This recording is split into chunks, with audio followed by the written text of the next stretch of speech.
Insyaallah pemateri berikutnya akan disampaikan oleh Abah Dinisam, karena ayah dicadrung dronian hana hadir karena halangan jauh-jauh hari sudah dilakukan adalah pergantian dengan Abah Dinisam.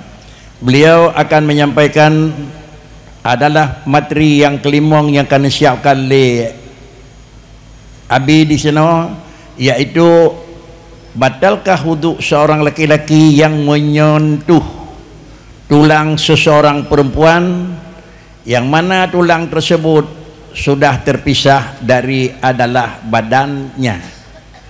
Artinya tepeh urang ngagam ngenurineng yang sah nikah tenteh hukum jih batil ya sembayang, lalu kemudian tepeh yang kamaklum ngen bukai ngen gigau ngen nah semacam tu tepeh ngan tulang, tapi tulangnya karah na lihat tahu tinggal tulang tahu batil ya sembayang tepeh ngan tulangnya, atau sama dengan hukum bukai dan hukum gigau nyawa mungkin disampaikan oleh Abah Nisam. Mohon Abah memberi penjelasan.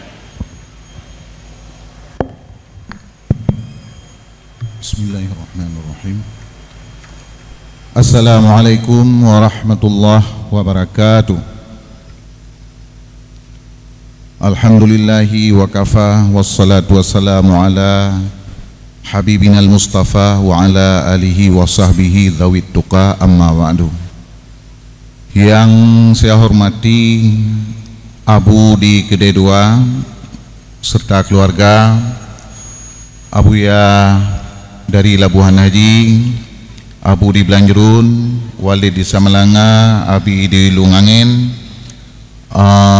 Aba Bukit Kawat, Abun Kasih Sayang, Abi Perupuk, Abi di Banda Aceh, Abi di Palu Gading, serta para alim ulama yang telah berhadir pada tempat yang berbahagianya, dengan tanpa mengurangi rasa hormat luntuan, tentu saja mengingat waktunya mungkin luntuan sebutkan satu persatu. Dan terakhir yang luntuan hormati kepada somanteng yang kalih diberi penghormatan li pembicara sebelumnya.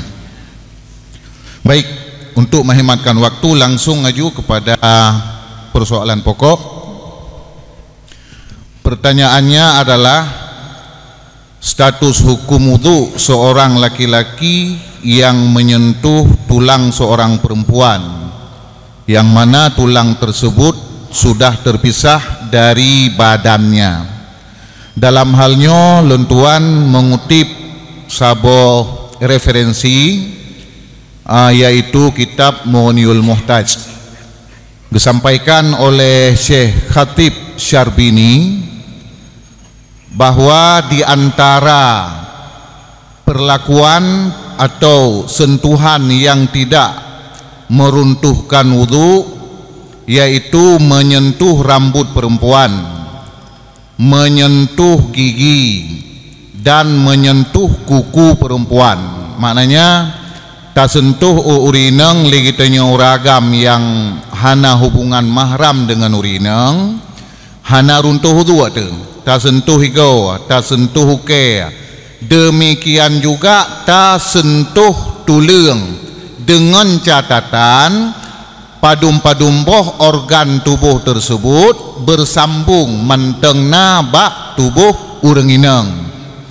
Tetapinya berdasarkan pendapat kuat menurut disampaikan oleh Syekh Khatib Syarbini, dengan alasan disampaikan karena ma'zamal iltizat fi hadhil halati innama huwa bin nadri dunal lungsi.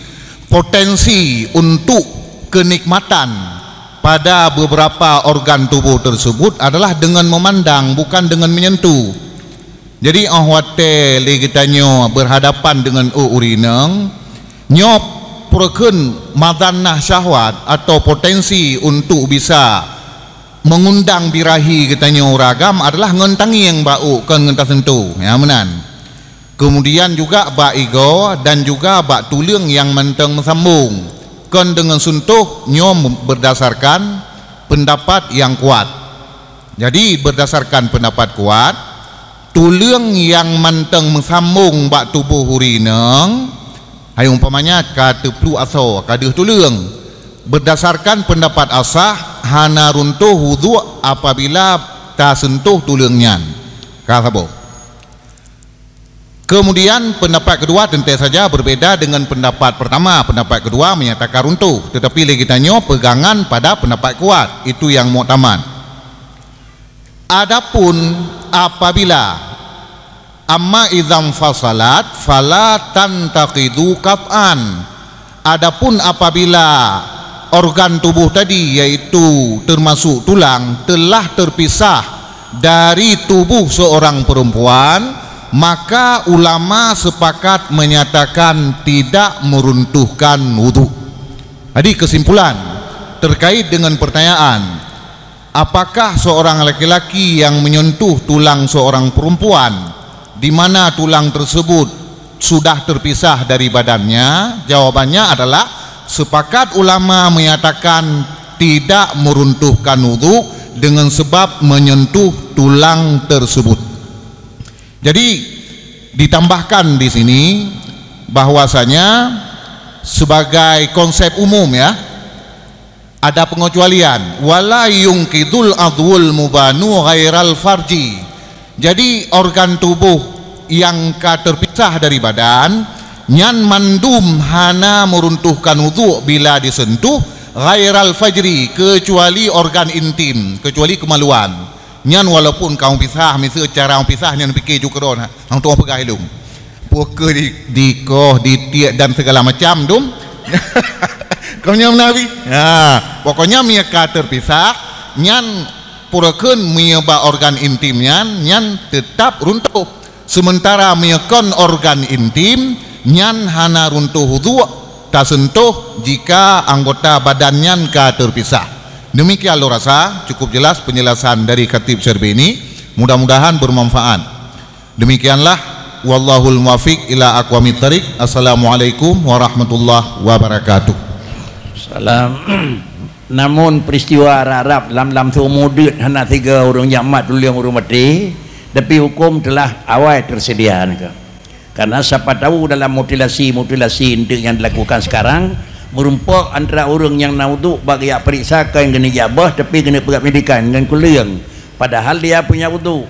Inilah juga hukum telah tersedia. Inilah menunjukkan yang bahwa maju we baju agama hukum kau nangkro agama kawai kepreh hukum menjadi tibiat tutuh hana cocok agama dengan nangkro nyan ngeut urang kan bangai hukum naku. Inilah kira-kira jawaban yang disampaikan oleh Abah.